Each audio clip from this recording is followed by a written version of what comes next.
Hi lovelies! Welcome to Managing My Money with Rosa. Today we are going to budget out my fourth paycheck for the month of July.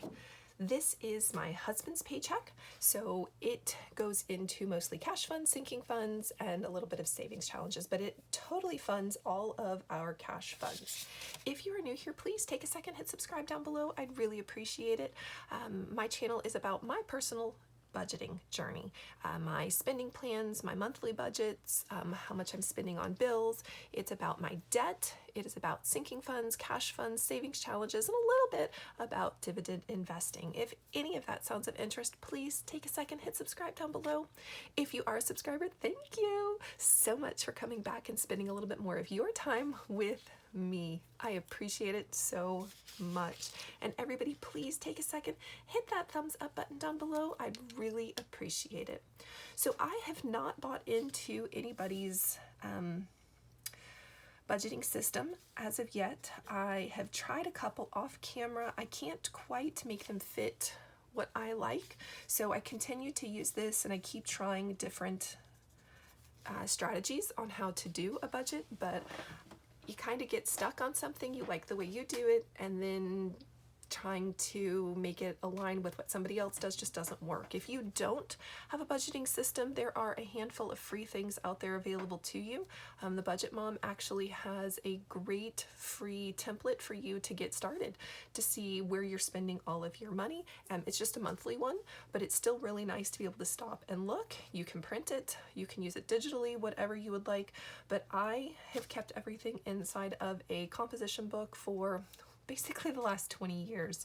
I used to only track my monthly bills, and then in about December of last year, I came to realize I had no idea where the rest of my money was going other than my bill money. So I started doing weekly budgets, and I absolutely love them. Now, I have changed my word from budget to spending plan. I think it makes me feel like I have more control and that I'm getting to spend my money and tell it where to go. So slight change of wording, but it still basically is the same thing. So when I look at spending plans, I typically only look at that week's worth of pay. A lot of times the account is down to zero anyways. Sometimes it's not. Sometimes I carry that money over. A lot of times I do not. This is not one of those weeks where we're going to carry anything over from my husband's last check. So he got his check, his second one, and fortunately it had some vacation pay on there for 4th of July. Was it 4th of July? Yes, it was. He finally got paid for that, so it was really nice to see that on his paycheck. And it was $10,070. So, or not 10,000, $1,070. So sorry. So we are going to quickly spend my husband's check. It's so funny when we talk about his check and how quickly it just all disappears. So again, it goes into cash funds, in which this is the only place that spending cash comes from. So we always give him some cash. He is a spender, I'm a saver. So because of that, the compromise has been for him to have $250. Sometimes that includes he has to buy all of his little miscellaneous things. Sometimes there's some extra money in the account that we can just go take care of it out of there. But we go ahead and put $250 to the side for him.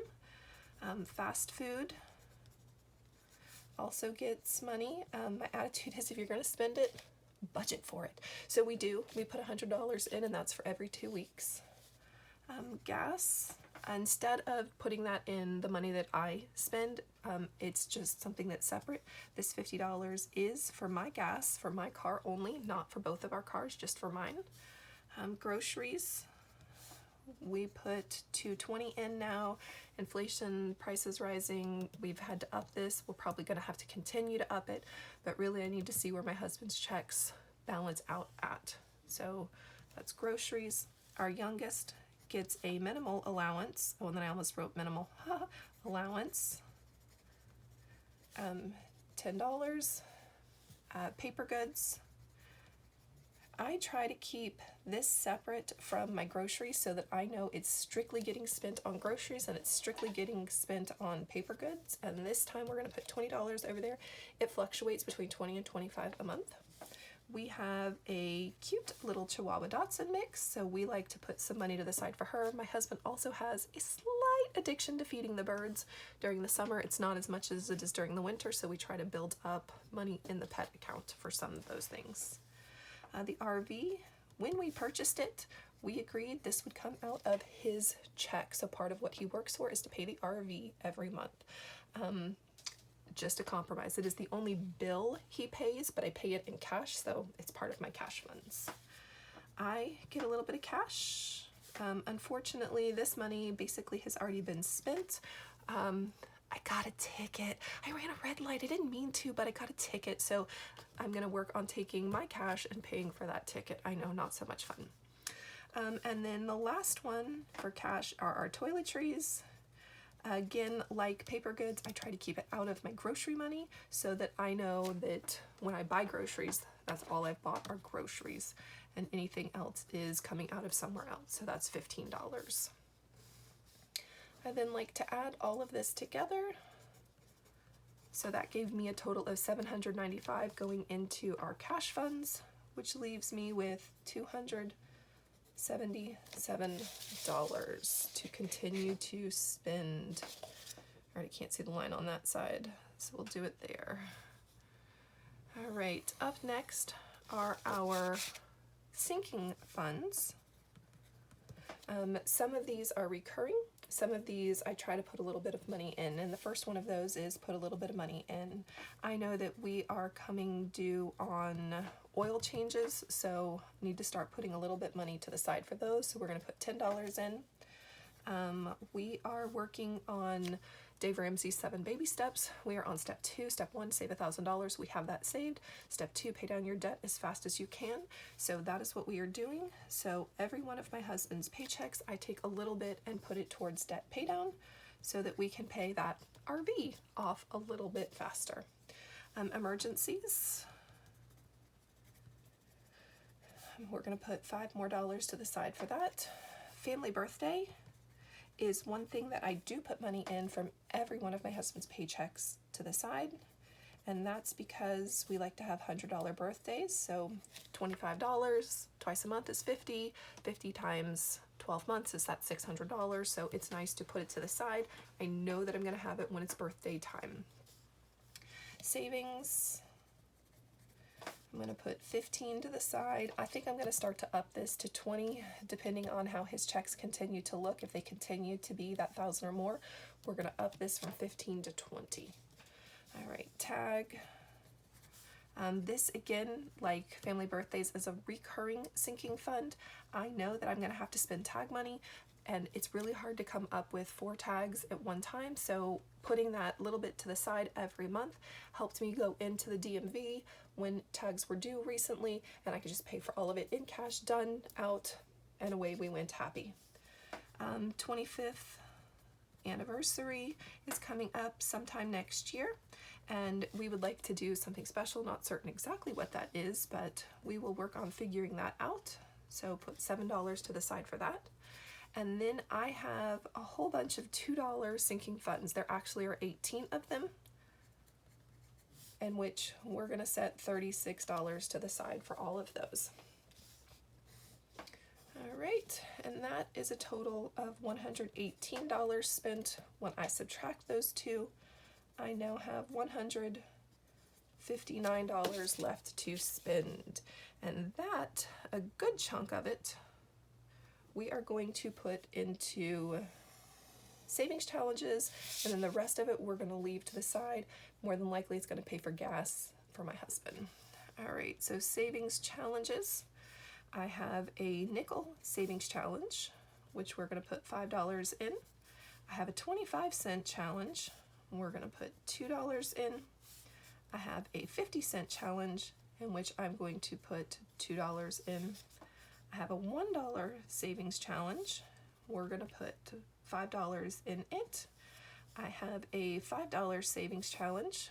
We're going to put $2 in it. I have a $10 savings challenge. We are going to put $10 into it, and I think I got those two backwards. I don't know, I don't remember which one is which. So I know this one is for home repair, and I know this one is for my daughter's wedding. I think I got those backwards. I think the home repair is the $10 one and the e-wedding is for $5, but I don't remember, so we'll just write those down. Another savings challenge I have is a holiday savings challenge, where I say for the next holiday that's coming up, we're only going to put $1 into there because I know there's already some money in it. And the last one is my 1 month ahead. And we are going to put $10 into it. So not a whole lot of that $159 coming out. Another $37.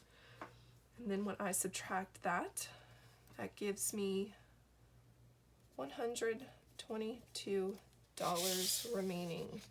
Now, the beauty of this is that we, like I said, well, hopefully this money will be spent on, I did something wrong with my adding and subtracting.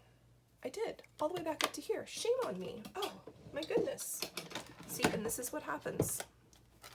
All right, oh, clear. Let me find my whiteout, because someone's going to tell me that I added and subtracted wrong, and I know that I did. All right, so 1070 minus 795 is 275. See, silly me. 275 minus 118 gives me 157. I just know that this all totaled 950, so there was no way that was going to be right. And then subtract 37 should leave me with 120. Yes, silly me. Oh, so if you caught it earlier, thank you. But guess what? I got it myself. Yay! 120. And this 120 more than likely is actually, we're going to the dentist for my husband. I have a feeling this 120 is really going to be spent on the dentist, but we will see. Anyways, thank you so much for joining me. I hope you have a great day. Bye, guys.